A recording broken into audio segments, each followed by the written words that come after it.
Hello दोस्तों, math with Salim channel पर आपका स्वागत है। हम क्लास 12 का मैथ पढ़ रहे हैं।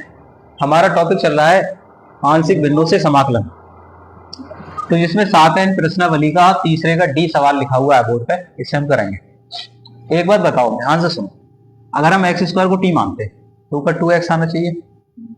अरे एक्स स्क्वायर का अपकलन क्या होता है? 2x, जो ऊपर है नहीं है ना, तो एक्स स्क्वायर कुछ मानेंगे नहीं। अच्छा, फिर एक तरीका और बताया था मैंने, तुम्हें बताया था कि जब कभी भी एक्स स्क्वायर आ जाए या घात में आ जाए, ऐसे करके आ जाए 3x + 7, तो इसे आंशिक भिन्न में जब तोड़ते हैं तो ax + b करके लिखते हैं। स्क्वायर वाले को लिखते हैं, नहीं लिखते हैं? और जिसकी घात 1 है उसे ऐसे लिख दो, c/3x + 7, ऐसे लिखा जाता है। स्क्वायर वाली घात x की घात 2 हो 3 हो तो उसे ऐसे लिखा जाएगा, ax + b के रूप में, ax + b बटे लिखा जाएगा। लेकिन एक चीज समझिए कि जब दोनों में स्क्वायर आ जाए, यानी यहां भी स्क्वायर और यहां भी, दोनों ब्रैकेटों में स्क्वायर है, तो आप जानते हो कि x² + 1 का समाकलन कितना होता है। तो तुम्हें खूब पता है कि tan 1x होता है, और ये वाला भी tan 1x हो जाएगा, 1/a tan 1x बटे, इसका भी हो जाएगा नहीं, 1/2 tan 1x/2 हो जाएगा। तो यहां दोनों के हमें समाकलन जब मालूम है तो हम इसे इस तरीके से नहीं तोड़ेंगे, बल्कि हम क्या करेंगे, इस x² को t मान लेंगे और उसका अवकलन नहीं करेंगे। कहीं समझो कि उसका अवकलन करेंगे नहीं, बस t मानेंगे मान रखने के लिए बाद में, समझ गए? उसके बाद आंशिक भिन्न तोड़ेंगे। कैसे?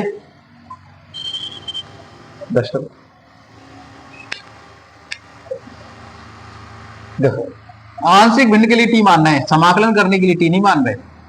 तो पहले हमें 1 क्या है, x² + 1 अलग लिख लो पहले, ये है हमारा। तो इसमें माना x² क्या मान लो, t मान लो। अब ये t इसमें लगा दो तो क्या आ जाएगा, t + 1 और t + 4। ठीक है, अब इसे आंशिक भिन्न में तोड़ दो तो क्या आएगा, a/t + 1 और b/ क्या आ जाएगा, t + 4। अब वही सीधे सीधे कर लो जैसे करते हैं। तो t + 1 और t + 4, एलसीएम कितना आ जाएगा, t + 1 और t + 4। ये कैंसिल हुआ, ये बचा, इसके ऊपर गुणा कर लो, t + 4 कैंसिल, ये बचा, t + 1 से ऊपर गुणा कर लो। देखो ये वाला ये कैंसिल हो जाता है, तो क्या आया, 1 = t + 4 × a आया और प्लस t + 1 × b आया। अब एक एक करके जीरो दिखाओ। जब पहले a का गुणांक 0 दिखाओ, फिर b का गुणांक। जब t + 4 होगा 0, तब t का मान कितना आएगा, तो t का मान आ जाएगा -4।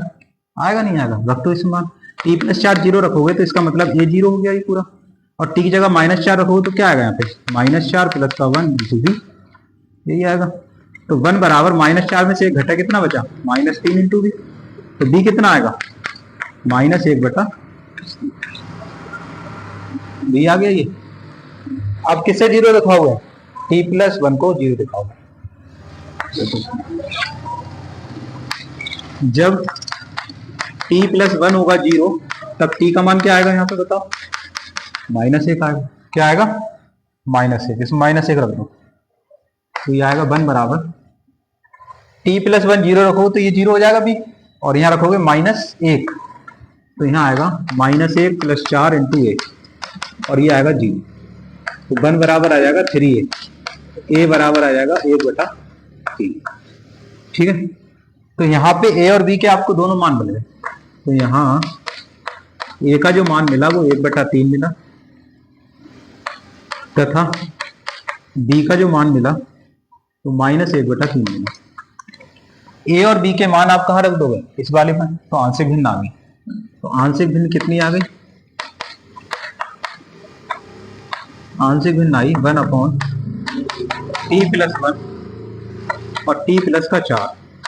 तो ये बराबर आ गया a, यानी 1/3 और ब्रैकेट t + 1, और b लगाओ -1/3 और ये लगा दो t +। इसका क्या करोगे, अब आप समाकलन करो, समाकलन। इसका जब समाकलन करेंगे तो ये कुछ इस तरह आएगा, t + 1 और t + 4 इंटू, नहीं अभी समाकलन नहीं करेंगे, t का मान लगा दो अब, आंशिक भिन्न के लिए माना ना अपनों ने, तो टी का मान इसमें लगा दो। तो टी बराबर क्या अपनी एक्स स्क्वायर रखने पर, देखो इसमें एक्स स्क्वायर तो आएगा x square plus 1 x square plus 4 1/3 और यहाँ आ जाएगा एक्स स्क्वायर प्लस 1 और यहाँ आएगा -3 एक्स स्क्वायर प्लस 4। अब करो समाकलन तो इसका हो जाएगा एक्स स्क्वायर प्लस 1 और x square plus 4 dx equal to 1/3 बाहर ले लो 1/एक्स स्क्वायर प्लस 1 का अलग कर लो। यहाँ पे देखो 1/3 बाहर और किसका करोगे 1/एक्स स्क्वायर, 4 को 2 का स्क्वायर लिख दें, 4 को 2 का स्क्वायर, ठीक है। ये फार्मूला पढ़ाइए तुमने tan inverse x 1 plus x square, समाकलन क्या होगा tan इनवर्स x, और यही पढ़ा है a square plus x square क्या होता है 1/2a tan इनवर्स x बटा a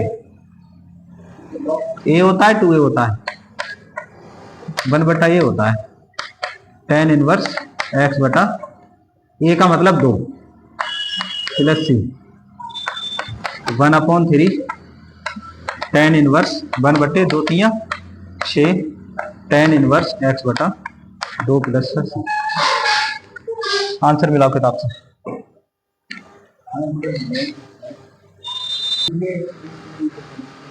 देख ये सवाल है, एक बात हमने सवाल में गौर से देखा, आंशिक भिन्न से जब सवाल हम करेंगे तो उसमें एक चीज देखेंगे कि वेरिएबल की जो घात है, अंश में जो घात है, अंश की घात, अंश नोट इधर सुने अंश की घात जो है, अंश में चर की घात,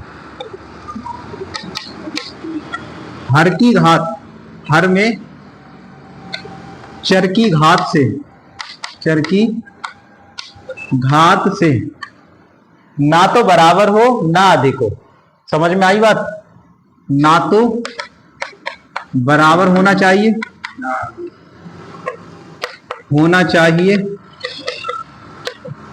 और ना ही अधिक। अगर ऐसी कंडीशन आती है कि अंश में जो घात है चर की, चर मतलब एक्स की घात जो है हर से ज्यादा है अंश में, या फिर बराबर है, क्या करें मैं, या घात से ना तो बराबर होना चाहिए और ना ही अधिक, ना तो बराबर हो या बराबर है और ना ही ज्यादा आना चाहिए। अगर ऐसा आता है तो हम क्या करेंगे, पहले भाग करेंगे। क्या करेंगे? पहले भाग करेंगे। यदि ऐसी स्थिति आती है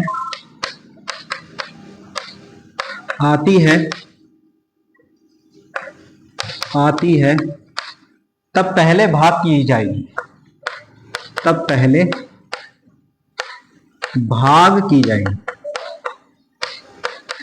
जाएगी, ठीक है। और अंश की घात कम हो जाएगी, भाग हो जाएगी तो अपने आप कम हो जाएगी। आप ये नोट उतार लें फटाक से और ये सवाल देखें।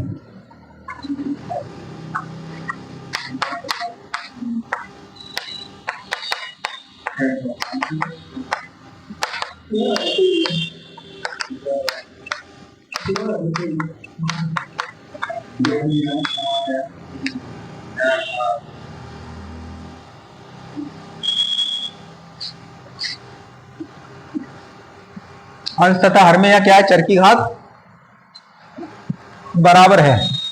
चलिए भाग करते हैं इसे, उतारो जल्दी से, उतारा है तेज।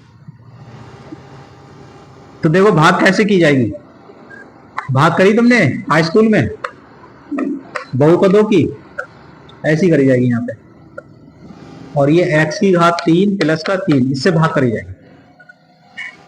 थोड़ा छोटा लिखो,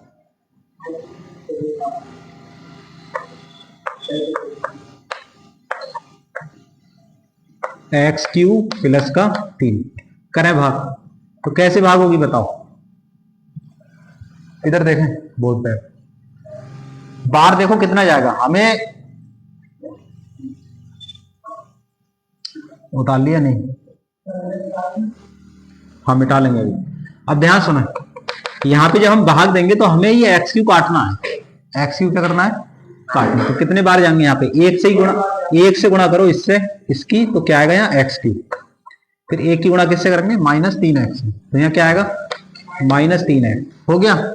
उसके बाद हम क्या करते हैं? घटाते हैं। क्या करते हैं? भाग में घटाते हैं। ये प्लस है तो माइनस, ये माइनस है तो प्लस, ये दोनों कट गए। अब यहाँ बताओ, पहले x वाला लिख लो, फिर बाद में 3x बचे और प्लस का 3, इसी लिखते हैं। अच्छा एक चीज और समझो, जैसे आप 20 को 3 से भाग दो तो क्या आएगा? 3 6 18, शेषफल 2 बचेगा। तो इस चीज को अगर हम फ्रैक्शन फॉर्म में लिखें तो कैसे लिखेंगे? 3 बटे में आता है, जिससे भाग दोगे बटे में आएगा, ठीक है। और जो अंश आएगा, अंश जो ऊपर, जो भागफल है, जो भागफल है वो यहाँ पे आता है, और जो शेषफल होता है वो ऊपर आता है, ठीक है। 6 सही 2/3 आएगा, 3 6 18 और 2 20। या फिर आप इसे ऐसे भी लिख सकते हो कि 6 + 2/3 ऐसे लिख दो तो कोई हर्ज है? अरे तब भी तो बात वही है, 3 6 18 + 2 20 ऐसे लिखो तब भी वही है ना। ऊपर वाले दो तो जुड़ना ही है। अब इस फॉर्म में जरा इसको लिखवाइयो बिठाइए, इस फॉर्म में जो ये फॉर्म लिखी तुमने इसमें इसको लिखवाओ। तो कैसे लिखोगे? तब x³ + 3 बटे x³ - 3x, इसको क्या लिखा जाएगा? इसको लिखा जाएगा, देखो जो ये होता है एक भागफल यहाँ आएगा, प्लस जिससे भाग करी वो बटे में आएगा, और जो शेषफल है वो इसके ऊपर आएगा। ऐसे तो लिखा जाएगा। बोलो किसके समझ में नहीं आया? आया सबके समझ में? ठीक। अब आगे सुनो, एक स्टेप और बढ़ा लो। 3x + का 3 और बटे, इसमें x कॉमन ले लो, क्या आएगा यहाँ पे? x² - 3। अब इस वाले को आंशिक भिन्न में तोड़ लो, उसके बाद हल कर लेंगे, ठीक है। इसे ऐसे ही रहने दो, जो ये आया ना इसे आंशिक भिन्न में तोड़ो, इसे और हल करो। अब 3x + 3 और बटे में x और x² - 3, ठीक है। तो a बटे में क्या आएगा? x, और ये चीज किसके बटे में? इसकी घात देखो 2 है, अगर घात 1 होती तो b बटे लिख देते, बिल्कुल ठीक है। तो यहाँ आएगा bx + c, और क्या आएगा? x² - 3। आगे देखें, 3x + का 3 और बटे x और x² - 3 बराबर, एलसीएम ले लो, x और x² - 3 एलसीएम आ गया, x x कैंसिल हुआ, इसके ऊपर गुणा कर लो, x² - 3 × a। अब यहां सुनो, इससे ये कट गया। अब इस x की गुणा होगी ऊपर, तो याद रखो इस प्लस से भी गुणा कर रहे हैं और x से भी गुणा कर रहे हैं, दोनों से कर रहे हैं, तो प्लस, बिल्कुल ठीक, x² b + xc, यही आएगा। इससे ये गया कट।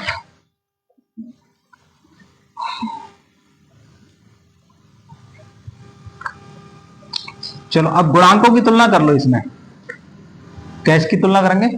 गुणांकों की। सबसे पहले करें x के गुणांक की तुलना करें, कितनी आएगी? x के गुणांक की तुलना, वो ब्रैकेट 0 रखा के भी हो जाता है और गुणांकों की तुलना करके भी सवाल होता है।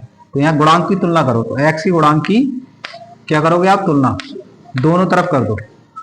तो x का गुणांक यहाँ कितना है? 3 है, 3 इधर है कहीं x, पूरे इधर है कहीं x, ये है। तो x की गुणांक की तुलना करी, तो x के गुणांक का मतलब है x की गुणा में जो लिखा है वो, गुणांक का मतलब x की गुणा में जो लिखा है वो लो। तो यहाँ x की गुणा में था 3, तो इसलिए 3 ले लिया, और यहाँ x की गुणा में कौन है? c है ना, तो c ले लो। तो बराबर क्या आएगा? c, यानी c का मान सीधे सीधे 3 आ गया। आगे 3। अच्छा अब आगे सुनो, x की गुणांक की हो गई, यहाँ पे क्या है? 3 है ना, 3, तो 3 कैसा अचर? अचर है। अरे बोलो ना, इसमें x ना हो वो अचर होता है। तो अब कर लो अचर पद की तुलना, अचर पद की तुलना। तो अचर पद यहाँ कितना है? 3। अचर पद यहाँ कितना है? 3। इधर अचर पद है कोई जिसमें x ना हो? वो देखो है बिल्कुल, -3, और -3 से a से गुणा है, तो इसका मतलब है अचर पद है -3 है।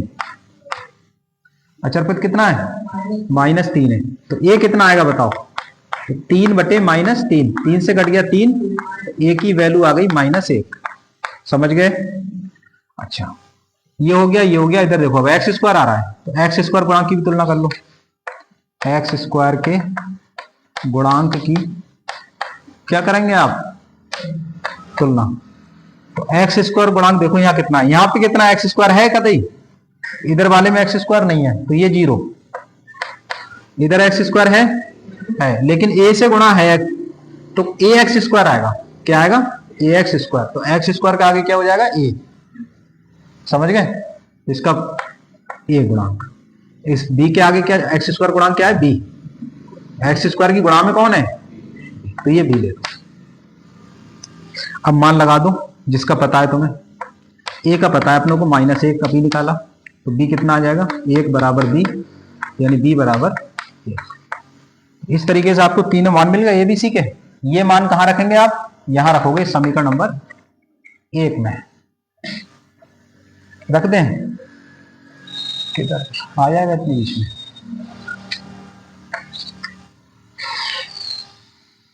चलो रखो, फिर यहां रखते हैं। ए बराबर कितना हमारा? -1, और बी बराबर 1, और सी बराबर 3। समीकरण 1 में रखने पर, समीकरण 1 में रख दो यहाँ पे, तो क्या आएगा? 3x + 3 बटे x और ब्रैकेट x स्क्वायर -3। ए के बटे में देखो, ए के बटे में ए कितना है हमारा? -1, -1 बटा x। बी बोलो, बी 1 है, तो यहाँ 1 लगा दो, तो आएगा x। और सी बोलो 3 बटे x स्क्वायर -3। अब इन्हें अलग अलग कर लो। इस वाले को -1 बटा x, एक बार लिखो x के बटे में x स्क्वायर -3, और एक बार लिख लो 3 के बटे में x स्क्वायर -3। ठीक है? तो ये हमारा, इधर सुने, ये जो हमारा है ये क्या आ गया? ये आंशिक भिन्न में टूट गया। अब जो ये मान है ना, ये मान कहां रखोगे तुम? यहां पर। अरे जो ये वैल्यू आई है यहां रख दोगे, और उसके बाद हम समाकलन कर देंगे, फिर आंसर आ जाएगा। तो जगह नहीं बची, आप उतार लें पहले इतना।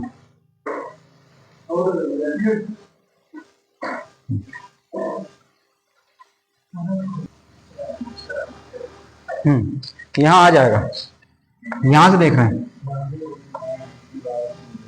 यहां से देख लो क्या था हमारा मान। सुने, एक्स स्क्वायर प्लस का 3 बटे एक्स क्यूब माइनस का 3x इजिकल टू, ये लिखोगे 1 प्लस, और इतने की जो वैल्यू है वो ये है, तो माइनस है तो माइनस लगा दो। 1 बटे एक्स प्लस एक्स बटे एक्स स्क्वायर -3, और प्लस 3 बटे एक्स स्क्वायर -3। अब इसका कर लो समाकलन। करें समाकलन, तो समाकलन आएगा 1 अपॉन एक्स स्क्वायर प्लस का 3 बटे एक्स क्यूब -3x dx। 1 का अलग करेंगे आप, 1 बटे एक्स का अलग करेंगे, और यहाँ पे x बटे एक्स स्क्वायर -3 का अलग करेंगे, और यहाँ 3 बाहर ले लो। 1 बटे एक्स स्क्वायर, और इस 3 को लिख लो √3 का स्क्वायर। सही? 1 का समाकलन क्या होगा? x, और 1 बटे एक्स का क्या होगा? Log modulus x। यहां पे सुनो, इसको अगर हम t मानेंगे तो एक्स स्क्वायर का क्या होगा? 2x, और 2 बटे में जाएगा, तो x से ऊपर कैसे? तो कहने का मतलब ये है, जब गुणा में होती है कोई राशि x के तो वो बटे में आती है। दूसरा रूल ये है कि अगर x की घात में कोई राशि है वो भी बटे में ही जाती है। वो भी कहां जाती है? बटे में। तो x की घात कितनी है? 2, तो ये जाएगी इसके बटे में 1/2। 1/2, यानी कि 1/2 हो गई, तो ये समझ लो 1/t आया। 1/t का मतलब log t, और t का मतलब एक्स स्क्वायर माइनस 3, तो क्या आ जाएगा यहाँ एक्स स्क्वायर माइनस 3। अब बचा ये, इसका क्या होगा इस वाले का, तो इसका होगा 1/2a log modulus x minus A बटे एक्स प्लस ए। पढ़ाया तो बीच में सेट कराया था, ठीक वही वाला है ये। यहाँ √3, हाँ ये है, ये वाला है, ठीक है, ये तो इसका हो गया। अब इसका करो 1/2a, तो 2a का मतलब हो गया 2√3 log x माइनस ए यानी x माइनस √3 और बटे एक्स प्लस ए, एक्स प्लस √3 मॉड प्लस सी। यही आपका आंसर है। √3 से ये काटो तो 1√3 कट जाए, आ जाएगा, उतार लो।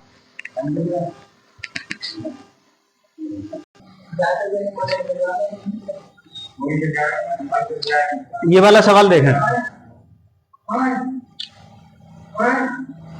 ये सवाल देखो भाई, ये वाला यहाँ पे देखा, अंश में घात कितनी है 3 और हर में घात कितनी है 2। अंश की घात हर से ज्यादा नहीं होना चाहिए, और यहाँ पे ज्यादा है 3 है ना, इससे छोटी होना चाहिए, इससे 2 से छोटी होती है, x होती काम चल जाता, लेकिन यहाँ पे 3 है, ना बराबर हो ना ज्यादा हो, तो हमें क्या करना पड़ेगा, भाग करना पड़ेगा, ठीक है। तो यहाँ पे करेंगे अंश की घात अधिक है, ऐसे लिख लो, अंश की घात अधिक है, तो आप इसे भाग करें, एक्स स्क्वायर माइनस 1 से भाग करें एक्स क्यूब प्लस का एक्स प्लस 1 से। कितना बार जाएगा इधर बताओ, एक्स क्यू को काटना है अपनों को, एक्स जाएगा, एक्स से इसकी गुणा करोगे तो एक्स क्यू आएगा, क्योंकि ये तो स्क्वायर है, तो एक्स की स्क्वायर से गुणा करोगे तो घात 3 आएगी। अब एक्स की 1 से गुणा करो तो माइनस एक्स, अब घटा दो माइनस ये प्लस, तो ये गए कट, एक्स और एक्स कितने हो गए 2x प्लस 1। अब भाग नहीं करेंगे, ठीक है, क्योंकि ये x जो है वो इससे छोटा आ गया, तो इतना ही भाग होगी। तो इसे कैसे लिखोगे बताओ, हाँ अभी देखो x प्लस 1 बटे एक्स स्क्वायर माइनस 1। एक्स ऊपर वाला पहले लिखोगे प्लस, जो बचा शेषफल वो ऊपर लिखोगे, और जो जिससे भाग किया वो नीचे। बहुत बढ़िया। अब आप क्या करें, बटे में लिख लें अलग अलग, x और 2x के बटे में लिख लो एक्स स्क्वायर माइनस 1, और 1 के बटे में भी लिख लो एक्स स्क्वायर माइनस 1। अब क्या करेंगे बताओ, अब आप समाकलन करेंगे, क्या करेंगे, समाकलन। तो समाकलन करने